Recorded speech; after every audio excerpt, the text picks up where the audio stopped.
नमस्कार दोस्तों, स्वागत है एक बार फिर से आपका सक्सेस क्लासेस में। जैसा कि आपको पता है, हम लोग सोशियोलॉजी ऑप्शनल के लिए जो कि एस पांडे जी की ये जो बुक है हिंदी मीडियम के लिए वो अध्ययन कर रहे थे।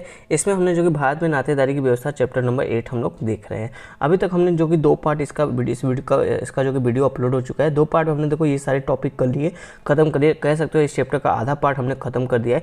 आज पार्ट 3 आएगा, जिसमें जो कि आपको भारत में परिवार संबंधी चीज़ें को देखने को मिलेगा। देखो ये जो भारत में परिवार वाला ये टॉपिक है ना, ये काफ़ी इंपॉर्टेंट टॉपिक है। आपको हर साल इसमें से एक क्वेश्चन देखने को मिलता है। तो इसमें जो परिवर्तन हो रहे हैं खासकर वो इंपॉर्टेंट है, उसके क्या फैक्टर है वो सब चीज़ें यहाँ पर हम देखेंगे, समझेंगे। और परिवार वर्ड से आप सभी लोग भली भांति परिचित होंगे, आप सभी लोग एक परिवार में ही रहते होंगे। तो चलो आज उसी के बारे में हम लोग समझते हैं, ठीक है।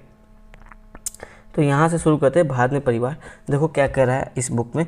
भारत में सामान्यतः परिवार से तात्पर्य संयुक्त परिवार माना जाता है। संयुक्त परिवार व्यक्तियों का ऐसा समूह है जो वैवाहिक, रक्त व गोद लिए संबंधों से जुड़ा होता है। इसमें 3 से अधिक पीढ़ियों के सदस्य एक साथ और एक छत के नीचे रहते हैं, एक समान रसोई में भोजन करते हैं, समान संपत्ति के स्वामी होते हैं और एक ही कुल देवता की पूजा करते हैं और पारस्परिक कर्तव्य तथा भावनात्मक एकता से आबद्ध रहते हैं। ये कुछ विशेषताएं परिवार आपके संयुक्त परिवार के बारे में बताया जा रहा है, जो कि बहुत ही कॉमन है। आपने अक्सर ऐसा देखा होगा, सुना होगा अपने आस पड़ोस या अपने ही परिवार में, ठीक है। तो ये कुछ छोटी छोटी बातें, जैसे एक ही छत के नीचे रहना, एक ही रसोई में भोजन करना, आपस में जो कि भावनात्मक एकता का होना, एक ही कुल देवता का पूजा करना और वैवाहिक रक्त व गोद के संबंध आपस में होते हैं, 3 पीढ़ी तक एक दूसरे से जुड़े होते हैं। तो कुछ ये छोटी छोटी बातें हैं जो एक बेसिक चीज़ है, ठीक है। अब देखो संयुक्त परिवार की कुछ विशेषताएं इसकी। देखो ग्रामीण भारत में इसकी विशेष संरचना पाई जाती है, इसके विशेष प्रकार होते हैं तथा इसकी विशेष भूमिकाएं होती हैं। तो हम लोग समझते हैं कि क्या क्या संयुक्त परिवार की विशेषताएं होती हैं। यहाँ पे देखो कुछ पॉइंट में दिए गए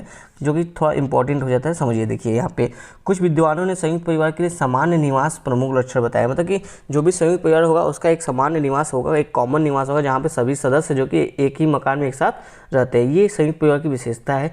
फिर देखो ये एक इंपॉर्टेंट वाला पॉइंट है, आप इसमें से कोई आप कोट करें चाहे न करें, इनको जरूर लिखें। जैसे देखो कर्वे और बुलंड का कहना है कि संयुक्त परिवार के सभी सदस्य एक चूल्हे पर बना भोजन खाते हैं। इनका कहना मतलब कि एक ही किचन में जो कि सभी लोग भोजन करते हैं, इस आधार पर लोग एक दूसरे से जुड़े होते हैं। जबकि IP देसाई ने कहा है कि संबंधों और संपत्ति की संयुक्तता ही संयुक्त परिवार की मुख्य विशेषता है, भले ही उनके चूल्हे अलग अलग हो। यहाँ पे कहा जा रहा है जो संबंध है आपस में और जो संपत्ति का आधार है, ये दोनों चीज़ें जो कि आपकी संयुक्तता का आधार है, संयुक्त परिवार के लिए इंपॉर्टेंट है, ये बेस का काम करते हैं उनके आपस में संयुक्तता यानी जुड़ाव के लिए, ठीक है। भले ही उनके अगर चूल्हे अलग अलग है, आप आज देखोगे एक बड़ा सा मकान है जहाँ पे कई भाई रहते हैं, आप देखो भले उनका जो कि किचन अलग अलग होगा, उनका बेडरूम अलग अलग होगा, लेकिन अभी भी वो जो कि एक ही मकान में रह रहे हैं, एक ही छत के नीचे रह रहे हैं, तो वो भी जो कि संयुक्त परिवार कहलाते हैं। तो आज जो ये IP देसाई जी का ये जो डेफिनेशन है, ये आज देखने को काफ़ी ज़्यादा मिलता है। और जो कर्वे बुलंट वाला है ये थोड़ा सा कम देखने को हमको मिलता है। तो आप इसको जरूर कोट करिएगा संयुक्त परिवार के संबंध में जब भी क्वेश्चन आएगा, ठीक है। फिर देखो यहाँ पे बोला जा रहा है परिवार की संयुक्तता का महत्वपूर्ण आधार संपत्ति, जैसा कि आपकी IP देसाई भी कहते हैं, ठीक है। अनेक पर्वों उत्सवों में परंपरागत संयुक्त परिवार के सभी सदस्य साथ साथ भाग लेते हैं। ये भी इसकी एक विशेषता है कि जो भी पर्व त्यौहार आएगा उसमें सभी जो संयुक्त परिवार जो कि आपस में भाग लेना शुरू कर देते हैं। जैसे देखो परिवार की पूजा पाठ व अन्य अवसर में भी सभी लोग सम्मिलित हो जाते हैं, भले वो कहीं और जो कि शिक्षा या रोजगार कर रहे हों तो उसमें भागीदारी हो, लेकिन जब भी ऐसा कुछ पूजा पाठ या अवसर या त्यौहार आता है तो वो संयुक्त परिवार में शामिल हो जाते हैं, ठीक है। फिर नेक्स्ट पॉइंट जो कह रहा है आपसे, संयुक्त परिवार व्यक्तियों का एक ऐसा समूह है जिसके सदस्य परस्पर विशिष्ट रक्त, विवाह अथवा गोद संबंधों से संबंधित होते हैं। संयुक्त परिवार में पीढ़ी तथा क्षैतिज अथवा दोनों आधार से जो कि संयुक्तता होती है। पीढ़ी अथवा क्षैतिज कहने का मतलब देखो जैसे एक पीढ़ी से दूसरी पीढ़ी, तीसरी पीढ़ी, तो ये पीढ़ी होगा। क्षैतिज मतलब इसी में जो आपके चाचा भाई दीदी लोग हैं, इनसे जो आपस आपका संबंध है, तो ये सब की बातें कह रहा है। मतलब एक ही पीढ़ी में जो संबंध है और कई पीढ़ियों में जो संबंध है उसकी बात कह रहा है आपका संयुक्त और क्षैतिज, मतलब इस आधार पर भी जो इनमें संयुक्तता देखी जाती है। फिर नेक्स्ट पॉइंट में कह रहा है संयुक्त परिवार जो कि बंधुत्व से संबंधित व्यक्तियों का संकलन होता है। मतलब इसमें देखोगे तो जो सभी लोग जो कि आपस में भाईचारे के आधार पर रहते हैं, एक ही धर्म को मानने वाले थे। समाज संयुक्त परिवार के सदस्यों को सामाजिक और धार्मिक कार्यों के संदर्भ में एक इकाई मानता है। जो सोसाइटी है वो संयुक्त परिवार को एक इकाई मानती है समाज की, किस रूप में, सामाजिक और धार्मिक कार्यों के लिए, ठीक है। मतलब समाज का एक इकाई के रूप में परिवार काम करता है, जो कि सामाजिक और धार्मिक जो समाज का काम है वो इसकी यहाँ से इसकी इकाई से शुरू होता है। फिर यहाँ पे देखो रॉश के अनुसार संयुक्त परिवार के सदस्यों का संगठन, कर्तव्य और अधिकार एवं सत्ता और भावना के प्रतिमान से संबंध होता है। कह रहे हैं रॉश कह रहे हैं जो संयुक्त परिवार के सदस्य जो आपस में संगठित होते हैं वो कर्तव्य और अधिकार, ठीक है, कर्तव्य और अधिकार एवं सत्ता और जो भावना है उसके आधार पर एक दूसरे से जुड़े होते हैं। मतलब ये बताते हैं संयुक्त परिवार जो संगठन है वो किस आधार पे है, वो जो एक दूसरे की ड्यूटी है, एक दूसरे के जो राइट है और जो एक दूसरे की सत्ता है और जो भावना है एक दूसरे से जुड़े रहने की, तो उस आधार पर एक दूसरे से जुड़े होते हैं। अब देखो देसाई का मानना है कि परिवार की संयुक्तता के लिए प्रभावशाली संबंधों का होना आवश्यक है, जिसमें भाइयों और उनकी संतानों आदि से संबंधित परस्पर अनेक कर्तव्य, अधिकार और दायित्व आ जाते हैं। वही बात जो कि देसाई भी यहाँ पे एक्सप्लेन करके बता रहे हैं। फिर देखो यहाँ पे बता रहा है संयुक्त परिवार की एक विशेषता में एक और बात बता रहा है कि संयुक्त परिवार में सदस्यों की परिस्थिति और भूमिका निश्चित होती है। मतलब जो जैसे सदस्य, जितने सदस्य हैं उनकी क्षमता के हिसाब से उनको जो कि उनकी भूमिका और परिस्थिति तय हो जाती है। फिर देखो अलग एक और विशेषता इसमें बता रहा है, एक दूसरे के प्रति सहयोग और समूहवाद की भावना होती है। पार्षद ने बताया कि सदस्य सामूहिक अभिमुख के अनुसार क्रिया करते हैं, उनमें व्यक्तिवाद तथा निजी अभिमुखन की भावना की नहीं होती। देखो जो व्यक्तिवाद भूमिका होती है वो एकल परिवार में देखने को मिलता है, इसीलिए वो जो कि संयुक्त परिवार से अलग हो जाता है। जबकि अगर जो संयुक्त परिवार है, पार्षद भी कहते हैं, इसमें जो कि सामूहिक भावना पाई जाती है। ठीक है, फिर देखो नेक्स्ट पॉइंट में इसकी विशेषता बताया जा रहा है, कृषक समाजों में परंपरागत संयुक्त परिवार जो कि उत्पादन की एक इकाई के रूप में कृषि के व्यवसाय में देखे जा सकते हैं। मतलब कि संयुक्त परिवार के एक उत्पादन की इकाई के रूप में देखा जा रहा है जो कि कृषि व्यवसाय से संबंधित होता है। तो एक तरह से इसको आप कह लो कि यहाँ पे सभी जो कि अपना अपना कार्य करके उत्पादन की एक इकाई के रूप में सहयोग देते हैं। तो संयुक्त परिवार से एक उत्पादन की इकाई के रूप में भी काम करता है। परिवार के मुखिया की स्थिति संबंधी समाज की प्रथा और परंपरा निश्चित करती है। परिवार का सबसे बड़ा पुरुष मुखिया, पुरोहित, न्यायाधीश आदि जैसी भूमिकाओं को संयुक्त परिवार के स्तर पर निभाता है। मतलब जो मुखिया होता है वो सभी निर्णय लेता है, सभी जो कि श्रम का विभाजन करता है, पूजा पाठ, न्याय आदेश वही सभी अन्य सदस्यों को देता है। यानी यहाँ पे मुखिया का जो कि वर्चस्व होता है सभी सदस्यों के ऊपर, ये इसकी एक विशेषता है। यहाँ पे देखो 12 वाला पॉइंट कुछ खास नहीं, इसलिए मैंने इसको नहीं देखा। फिर 13 पॉइंट देखते हैं, यहाँ पे जो इसकी विशेषता बता रहा है, यहाँ पे एकाकी या नाभिक परिवार की तुलना में संयुक्त परिवार अधिक स्थायी है, यानी अधिक स्टेबल है। यहाँ पे उतार चढ़ाव आएंगे पर वो अपने आप संभल जाते हैं, लेकिन एकाकी परिवार जो कि बहुत तेज उतार चढ़ाव का जो कि सामना नहीं कर पा जाता है। संयुक्त परिवार एक संस्था और समिति दोनों है समाज के लिए।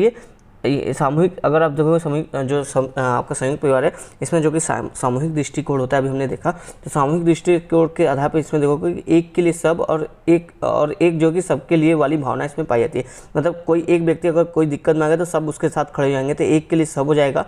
और साथ ही क्या बोला है कि एक सबके लिए, अगर कोई जैसे कोई मुखिया है वो सब कुछ करता रहता है अपने परिवार का है, तो अगर किसी भी सदस्य पे कोई दिक्कत परेशानी है तो ये मुखिया सबके लिए जो कि अकेले ही खड़ा हो जाता है। तो वही कह रहा है कि संयुक्त परिवार में जो सामूहिक दृष्टिकोण वो किस आधार पर एक के लिए सब और सबके लिए एक वाली भावना आपस में पाई जाती है, इसलिए यहाँ पर संयुक्तता जो कि भावना पाई जाती है। तो ये हमने कुछ संयुक्त परिवार की विशेषताएं देखा कि संयुक्त परिवार में कोई एक अगर संयुक्त परिवार है तो उसमें क्या क्या विशेषताएं होती हैं कि किस आधार पर उसको संयुक्त परिवार कहेंगे। अब देखो यहाँ पे बोला कि संयुक्त परिवार के निर्धारक तत्व, तो ऐसे क्या तत्व है जो संयुक्त परिवार को जोड़ता है, आपस में संयुक्तता को बनाए रखता है। ठीक है, जैसे देखो यहाँ पे बोला जाए पहले पॉइंट स्वभोजिता, मतलब साथ साथ भोजन करते हैं, इस आधार पर जो कि आपस में संबंध बना रहता है। संयुक्त आवास है, एक ही आवास में सब लोग रहते हैं। संपत्ति का संयुक्त स्वामित्व है, संपत्ति बटा हुआ नहीं, सब एक ही संपत्ति में रह रहे हैं, एक ही संपत्ति के आधार पर एक साथ रह रहे हैं, एक ही संपत्ति पर काम कर रहे हैं, तो आपस में जो कि जुड़ाव बना रहता है, संयुक्तता बनी रहती है। भावनात्मक एकता भी होती है, जब आपस में आप लोग एक साथ रहोगे, एक साथ खा पी रहे, उठ रहे, बैठ रहे हो, तो भावनाएं आपस में जुड़ जाएंगी, स्वाभाविक है। फिर अनुष्ठानिक संबंध, यानी जिन धार्मिक क्रियाकलाप और उसमें सब लोग जो कि आपस में जुड़े हुए हैं, जो भी त्यौहार वगैरह, तो इन आधार पर ये जो तत्व हैं यही जो कि संयुक्तता के कारक है। फिर देखो संयुक्त परिवार के गुण, यानी इससे क्या लाभ है एक तरह से समाज को, उस तरह की बातें कही जा रही है। तो यहाँ पे देखो गुण में देखोगे तो कुछ आपके 8-10 पॉइंट है। जैसे देखो यहाँ पे संयुक्त परिवार बच्चों के पालन पोषण के लिए उचित वातावरण उपलब्ध कराता है। देखो पूरे परिवार में सभी लोग होते हैं, तो हर कोई जो कि बच्चे को देखने के लिए रेडी रहता है। कभी अगर कोई बिजी है तो कोई तीसरा जो कि किसी बच्चे के साथ खेलने कूदने लगेगा, उसका मतलब सामाजिक विकास करने में वो अपना भरपूर योगदान देते हैं। फिर देखो दूसरा पॉइंट कह रहा है कि बच्चों के लिए प्रारंभिक शिक्षा का काम करता है। जैसे जो बड़े बूढ़े होते हैं वो अपने अनुभवों का उन्हें लाभ देते हैं, अपने अनुभव के आधार पर अपने ज्ञान को जो कि उनके साथ साझा करते हैं, जिससे बालकों का सामाजिकरण में महत्वपूर्ण भूमिका निभाई जाती है। यह बच्चों में प्रेम, सहयोग, त्याग और सहनशीलता, परोपकार, सेवा आदि का पाठ बच्चों को बचपन से ही सिखाते हैं। एक तरह से ये देखो संयुक्त परिवार जो है क्या है, आपका प्रारंभिक शिक्षा का भी काम करता है। फिर देखो यहाँ पे जो संयुक्त परिवार है, यहाँ पे देखो संपत्ति के विभाजन से सुरक्षा मिलती है, जिससे क्या होता है खेतों के छोटे छोटे टुकड़ों में विभाजित खेत जो कि छोटे छोटे टुकड़ों में विभाजित नहीं होते और दूर दूर तक जिससे क्या होगा, इनकी जो सीमा होती है वो काफ़ी बड़ा होता है, ये छोटे छोटे टुकड़ों में नहीं बटे होता है, जिससे क्या होता है उत्पादन जो कि बढ़ाने में सहायक होता है। तो एक तरह से देखो, जो परंपरागत संयुक्त परिवार, जो कृषि आधारित संयुक्त परिवार है, उनसे जो कि उत्पादन भी बढ़ता है, क्योंकि इसमें बंटवारा नहीं होता है, संपत्ति का पूरा एकीकरण रहता है। तो खेत का ऐसा नहीं आकार छोटे छोटे है, खेत एक बड़ा ही आकार में रहता है, तो इससे उत्पादन भी बढ़ता है। तो ये भी लाभ है एक आपका। इसमें सब सदस्यों को में उनकी योग्यता को ध्यान में रखते हुए ही कार्य बांटा जाता है, ठीक है। जिसकी जितनी सामर्थ्य होती है उसी अनुसार उसको कार्य दिया जाता है। अगर किसी के सामर्थ्य नहीं है, कोई अयोग्य है, कोई रोगी है मान लो, तो उसका भी देखभाल जो संयुक्त परिवार कर लेता है। फिर देखो नेक्स्ट पॉइंट, संयुक्त परिवार में सभी सदस्यों पर मुखिया का अनुशासन एवं नियंत्रण बना रहता है। इससे सभी सदस्यों का एक दूसरे पर नियंत्रण बना रहता है, मतलब सभी सदस्य जो कि एक दूसरे से मिलजुल कर रहते हैं। अगर कुछ तनाव आ जाता है तो जो मुखिया होता है वो डिसीजन लेता है और सभी में फिर से सौहार्द की भावना को बनाए रखता है, मतलब जो आपस में जो मन मुटाव है वो नहीं होने देता है संयुक्त परिवार। फिर देखो यहाँ पे कह रहा है कि संयुक्त परिवार भारतीय संस्कृति की निरंतरता और स्थायित्व को बनाए रखने में अत्यधिक महत्वपूर्ण है। क्यों? क्योंकि यह जो कि एक पीढ़ी से दूसरी पीढ़ी को अपनी जो संस्कृति है, सभ्यता है, उसको हस्तांतरित करता रहता है और उसको अच्छे आचरण करने के लिए प्रेरित भी करता रहता है। तो इसलिए जो आप देखो, संयुक्त परिवार जो कि भारतीय संस्कृति की निरंतरता को भी बनाए रखने में महत्वपूर्ण काम करता है, क्योंकि संयुक्त परिवार एक समाज की इकाई के रूप में काम करता है आपका, ठीक है। चलो देखिए अगला पॉइंट, एक सेकेंड।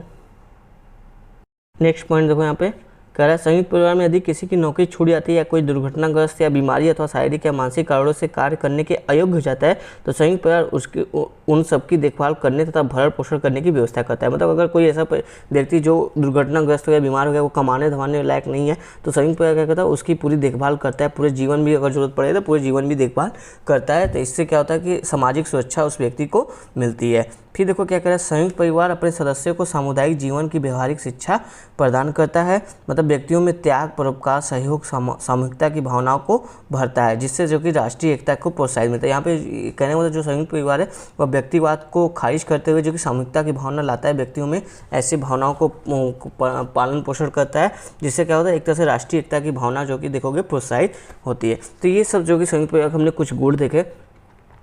अब देखो इसके अलावा भी कुछ है। इन सब कार्यों का अतिरिक्त संयुक्त परिवार अपने सदस्यों के का स्वस्थ मनोरंजन करता है और संयुक्त परिवार में रहकर सदस्य जो सुरक्षा महसूस करता है वह उसके मानसिक संतुलन को बनाए रखने में लाभकारी सिद्ध होता है। देखो अगर किसी को तनाव ज़्यादा हो जाता है तो मानसिक संतुलन अगर उसका थोड़ा सा ठीक नहीं होता है तो क्या देखोगे आप, सुसाइड के केस बहुत ज़्यादा दिख रहे हैं। तो एक तरह से सुसाइड केस को रोकने में भी संयुक्त परिवार का काफ़ी ज़्यादा रोल हमको देखने को मिल रहा है। अब देखो संयुक्त परिवार के कुछ अब सकारात्मक पॉइंट है तो कुछ नकारात्मक पॉइंट भी होगी। हाँ, आज बदलती हुई जो परिस्थितियाँ हैं उस आधार पे तो देखो इसमें क्या क्या कुछ निगेटिव पॉइंट भी है, पर देख लो क्या है।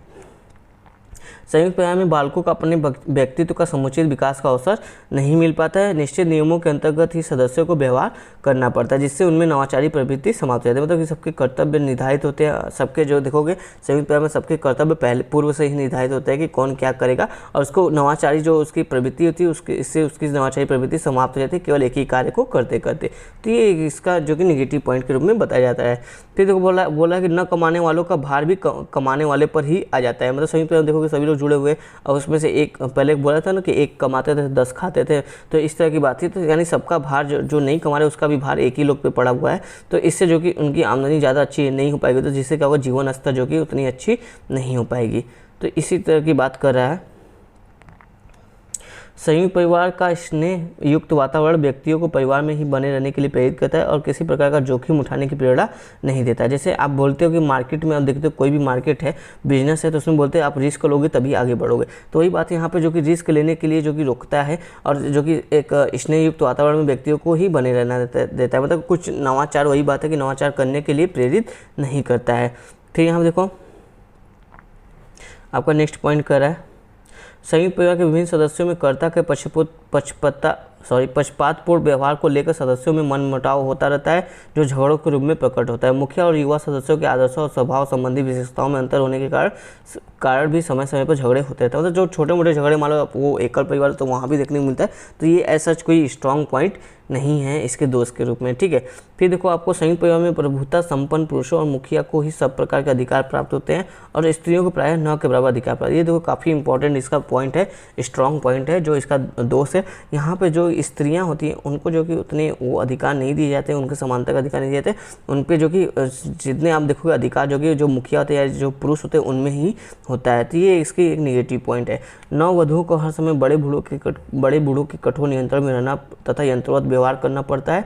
ऐसे परिवार में वे स्वतंत्र वातावरण में सांस नहीं ले पाती और उनका व्यक्तित्व कुंठित हो जाता है।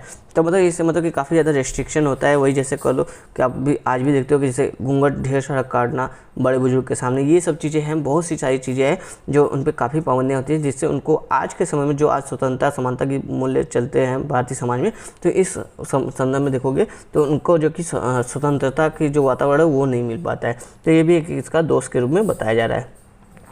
फिर देखो यहाँ पे बोला संयुक्त परिवार में होने वाले परिवर्तन व इसके कारक। हम यहाँ देखेंगे आधुनिक परिवर्तन जो हो रहा है संयुक्त परिवार में, उसके क्या फैक्टर है वो यहाँ पे हम लोग देखने की कोशिश करते हैं। देखो तो इसमें देखो जो परिवर्तन हो रहा है वो 2-3 आधार पर बताएगा। जैसे इसके संरचना में जो परिवर्तन हो रहा है उसमें हम देखेंगे कि इसके संरचना में क्या परिवर्तन हो रहा है, और संयुक्त परिवार के अंतर पारिवारिक संबंधों में क्या परिवर्तन हो रहा है, तथा संयुक्त परिवार के प्रकार में क्या परिवर्तन आ रहा है, ये सब हम देखेंगे 3 आधार पे। तो काफ़ी अच्छा से इन्होंने डिवाइड करके बताया एक्सप्लेन करने के लिए। तो देखो जो औद्योगिकरण, नवीकरण और आधुनिकीकरण एवं मूल्य व्यवस्था के प्रसार आदि के कारण नव स्थानीय आवास, ठीक है, नव स्थानीय आवास में वृद्धि हुई है। देखो जो औद्योगिकरण नगरीकरण हुआ है उसमें जो कि अपना सब मूल आवास छोड़ के नए आवास में जो कि सब ट्रांसफ़र हुए हैं, जिसके कारण आज संयुक्त परिवार का आकार छोटे होते जा रहा है और एकाकी परिवार के साथ साथ अपने रोजगार के क्षेत्रों में लोग रहने लगे। मतलब संयुक्त परिवार का आकार घटता जा रहा है और एकल परिवार बढ़ता चला जा रहा है। ये एक तरह का परिवर्तन देखने को मिला है हमको इसकी संरचना में। फिर देखो संरचना में क्या परिवर्तन मिला है, यहाँ देखो स्वतंत्रता एवं समानता के मूल्यों के प्रसार आदि के कारण परिवार के मुखिया की सत्ता विकेंद्रीकृत हुई है। मतलब यहाँ पे जो पहले परिवार के मुखिया की सत्ता उसके हाथ में सत्ता थी, अब वो उसके हाथ में नहीं रहेगी। अब जो कि सत्ता जो जितने भी लोग युवा कमाने वाले हैं उनके हाथ में आ गई है, वो भी बड़ा डिसीजन खुद से लेते हैं। तो इस तरह का जो कि आपको परिवर्तन देखने को मिलेगा इसकी संरचना में। फिर देखो पारिवारिक निर्णय प्रक्रिया में परिवार के अन्य सदस्यों की सहभागिता में भी वृद्धि हुई है। ऐसा नहीं, पहले क्या होता था, जो मुखिया होता था जो डिसीजन लेता था वो सब पे बाध्य था, वो सभी लोग मानते थे, ठीक है। लेकिन अब क्या होगा कि अब जो भी डिसीजन लिया था सबसे राय सहमति से लिया जाने लगा है। तो इस तरह से देखो जो सहभागिता में वृद्धि हुई है। स्वतंत्रता एवं समानता के मूल्य, आधुनिक शिक्षा एवं औद्योगिकरण के कारण स्त्रियों में आर्थिक आत्मनिर्भरता बढ़ी और परिवार में उनकी परिस्थिति में सुधार हुआ। जैसे हमने यहाँ पे देखा था परिवार में परिस्थिति में उनके सुधार नहीं होता है, काफ़ी निम्न परिस्थिति समझी जाती है संयुक्त परिवार में। तो यहाँ पे वही बता रहे हैं कि यहाँ पे जो कि उनकी परिस्थिति में सुधार देखने को मिला है। तो काफ़ी अच्छा पॉइंट है।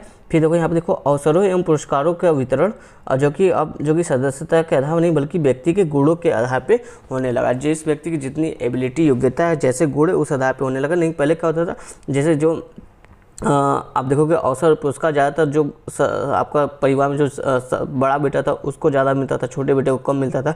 लेकिन अब क्या होगा, जो ज़्यादा योग्य है उसको जो कि ये चीज़ें देखने को मिल रही हैं। अब देखो IP देसाई के अनुसार संरचना में परिवर्तन के साथ साथ प्रकार्यात्मक संयुक्तता का विस्तार क्षेत्र सीमित हो गया। मतलब जो संयुक्त परिवार का प्रकार था वो जो कि धीरे धीरे कम होने लगा, सिकुड़ने लगा है, क्योंकि इसमें बहुत सारे परिवर्तन हो रहे हैं। अब इसके जो प्रकार और जो सामाजिक संस्थाएँ हैं वो करने लगी है, ठीक है। तो ये IP देसाई का काफ़ी अच्छा पॉइंट है। अब हमने देखा इसके संरचना परिवर्तन, अब हम यहाँ देखते हैं इसके अंतर पारिवारिक संबंधों में क्या परिवर्तन हमको देखने को मिल रहा है। चलो देखते हैं। यहाँ पे कहा जा रहा है आज बच्चों पर परंपरागत संयुक्त परिवार के कठोर नियंत्रण लचीले हो गए हैं तथा माता पिता एवं बच्चों के संबंध समानता युक्त एवं मित्रवत हो चुके हैं। AD रॉस ने अपने अध्ययनों में पाया कि सत्ता संबंध कुल पिता से बच्चों के पिता की ओर हस्तांतरित हो रहे हैं। KM कपाड़िया के अनुसार आज परिवार के सभी सदस्यों को पारिवारिक समस्याओं पर विचार करने की स्वतंत्रता मिल रही है। कहने का मतलब कि आज जो संबंध है माता और पिता का अपने बच्चों से, वो जो कि मित्रवत हो चुका है। ऐसा नहीं कि वो अपने डिसीजन उन पर थोप रहे हैं, बल्कि उनसे राय सहमति के साथ ही जो कि कई सारे निर्णय ले रहे हैं। मतलब अपने निर्णय में उनकी भी सहभागिता को सुनिश्चित किया जा रहा है। तो ये अंतर पारिवारिक संबंधों में परिवर्तन आपको दिख रहा है। फिर कॉमरेक अपने अध्ययन में बताते हैं कि आज बच्चों द्वारा माता पिता के निर्णयों का विरोध प्रारंभ हो गया। आज देखो बहुत से पहले क्या होता था, किसी की हिम्मत नहीं थी ऊंची आवाज़ में बोलना, लेकिन अब क्या होता था, अब देखो सभी लोग अपने में कमाने लगे। तो अब जो बड़े बुजुर्ग हैं या जो नहीं कमा रहे घर पे बैठे हैं उनके निर्णय का लोग विरोध करते हुए देखे जाएंगे, आप देखने को मिल रहा है आपको, ठीक है। इस तरह का कुछ अंतर संबंध में परिवर्तन देखने को मिल रहा है। फिर SS गोरे के अनुसार पति पत्नी के बीच निकटता में वृद्धि हुई है और इनके बीच जो कि समानता युक्त और मित्रवत संबंध विकसित हुए हैं। तो ये भी एक आपको बदलाव देखने को मिल रहा है यहाँ पे, मतलब स्त्रियों की स्थिति में काफ़ी सुधार देखने को मिल रहा है। फिर बहुत से वैसे भी परिवार विकसित हुए जहाँ पत्नी की सत्ता प्रमुख है। आप कई परिवार में देखोगे आपके गली मोहल्ले में जहाँ पे जो कि स्त्री जो पत्नी होती है उनकी ही सत्ता, मतलब जो भी डिसीजन होता है उनसे उनके बिना मर्जी के, उनके बिना सहमति के नहीं होता। तो कुछ इस तरह की भी स्थिति देखी जाए जहाँ पे जो कि स्त्रियाँ काफ़ी मजबूत होकर आगे आ रही हैं। आज परिवार में सास बहू के मध्य संबंध भी जो कि बदल रहे हैं। जहां सास की सत्ता में कमी आई है वहीं बहुओं को भी स्वतंत्रता में वृद्धि हुई थी। इस तरह से कुछ अंतर संबंध में परिवर्तन हमको देखने को मिले हैं। अब देखो प्रकार में क्या परिवर्तन हुए। जो आपका प्रकार मतलब जो आपका संयुक्त परिवार है, जो उसके जो कार्य थे अपने परिवार के प्रति, अपने परिवार में जो लोग हैं उनके प्रति, तो उन कार्यों में भी चेंजेस देखने को आए हैं। तो वो जो कि इन कार्यों को वजह से जो कि क्या था, संयुक्त परिवार आपस में जुड़ा हुआ था। तो चलो देखते हैं कि इसमें क्या क्या चेंजेस आए हैं। तो पहला पॉइंट आपसे कर रहा है, आज संयुक्त परिवार में पीढ़ी की गहराई कम होने तथा बच्चों द्वारा अधिकांश समय घर से बाहर बिताने के कारण शिक्षा तथा संस्कृति के हस्तांतरण संबंधी संयुक्त परिवार की भूमिका कमजोर हुई है। आज देखोगे जो कि एकल परिवार के में काफ़ी वृद्धि हो रहा है, यानी लोग संयुक्त परिवार से अलग रह रहे हैं। अब बच्चे जो कि ज़्यादातर घर से बाहर समय बिता रहे हैं या फिर घर पर ही बिता रहे हैं, तो फिर फ़ोन वगैरह वीडियो गेम में लग जा रहे हैं, मतलब अपने माता पिता या दादा दादी के पास कम समय बिता रहे हैं। तो इससे देखो जो संस्कृति है, उसके कल्चर है, जो उसके हस्तांतरण की बात थी, वो उसकी भूमिका में, उसकी जो संयुक्त परिवार की भूमिका थी वो कमजोर हो गई है। तो यहाँ पर सेकंड पॉइंट देखो क्या कहता है, धार्मिक कार्यों में परिवर्तन हुआ है और कठोर धर्म विधियाँ अब लचीली हो गई। मतलब जो पहले धार्मिक परंपरा जो कठोर थी वो अब लचीली हो गई है, उतनी कठोर नहीं रही है। फिर थर्ड देखो, और इसके प्रकार में क्या परिवर्तन हो रहा है, जो उपभोक्तावादी संस्कृति का प्रसार एवं बढ़ते व्यक्तिवाद के कारण संयुक्त परिवार की आर्थिक प्रकार में भी परिवर्तन देखने को मिला। यानी जो संयुक्त परिवार का आर्थिक प्रकार था उसमें भी हमको जो कि परिवर्तन देखने को मिल रहा है। जो किसके कारण, जो आपका उपभोक्तावादी प्रवृत्ति है और व्यक्तिवादी संस्कृति है उसके कारण, इस कल्चर के कारण। क्यों? क्योंकि अब देखो, अब परिवार के सदस्य अपनी कमाई मुख्यतः अपने पत्नी एवं बच्चों पर ही खर्च करते हैं तथा अन्य नातेदारों के प्रति उनकी भूमिका निरंतर कम होती जा रही है। फिर नेक्स्ट पॉइंट देखो, आज इसके जो परिवार एक मनोरंजन का प्रकार भी करता था अपने सदस्यों के लिए, ये भी जो कि आज कम हो रहा है। क्यों? क्योंकि आधुनिक संस्था में देखोगे टीवी, सिनेमा आदि और मोबाइल गेम वगैरह जो है ये इसकी जगह लेने लगे हैं। ठीक है। फिर और देखो इसके कौन से प्रकार में कमी हुई है, जो परिवार जो कि सामाजिक और आर्थिक सुरक्षा देता था इसके भी प्रकार में कमी आई है। क्यों? क्योंकि जो आज देखो जो राज्य है वो लोक कल्याणकारी कार्य बहुत सारा कर रहा है जिससे लोगों के कल्याण हो सके, लोगों को बहुत सारी स्कीम की सुविधाएं दे रहा है। तो इसलिए जो परिवार की भूमिका है वो जो कि परिवार की जो सामाजिक आर्थिक सुरक्षा की भूमिका है वो भी कम हुई है कहीं ना कहीं। देखो इसके अलावा कुछ और भी परिवर्तन हुए, नवीन परिवर्तन हुए, वो हम यहाँ पे देखते हैं।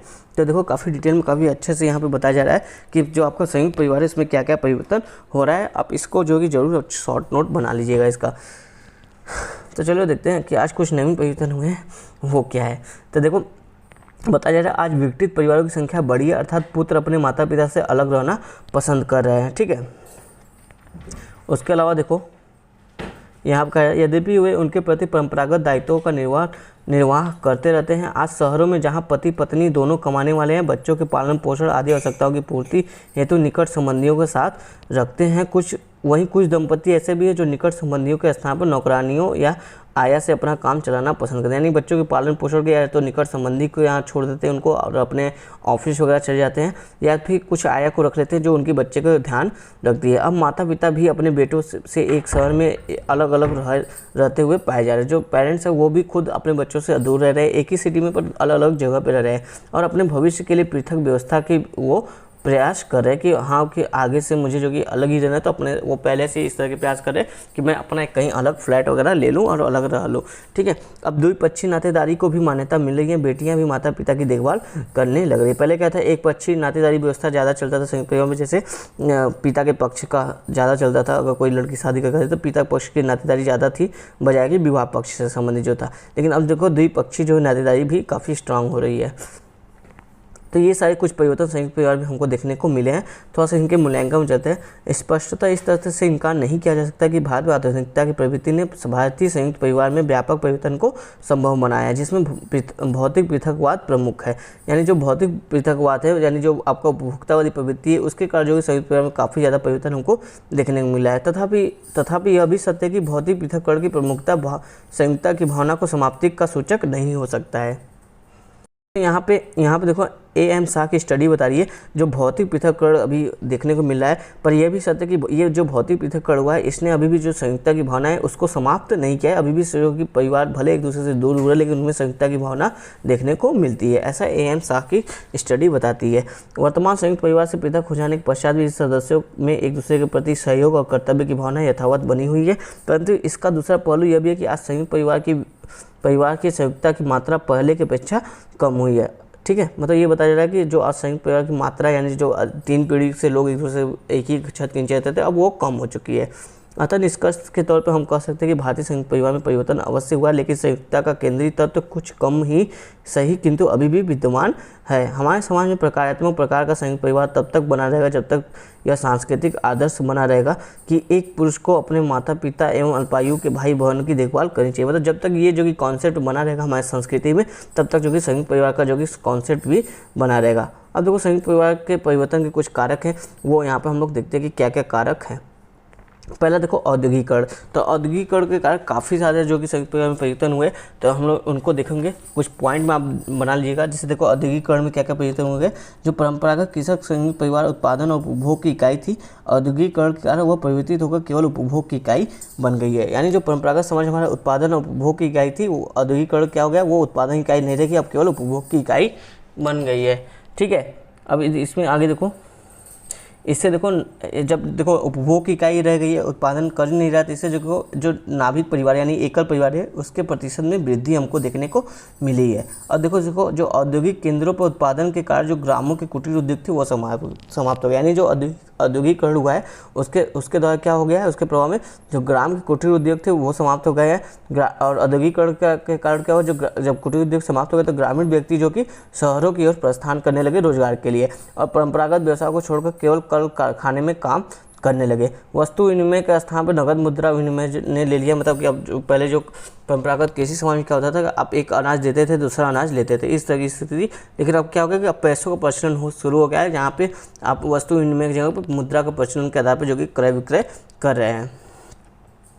इससे जो कि संयुक्त परिवार की सामान्य संपत्ति की विशेषता टूट गई है।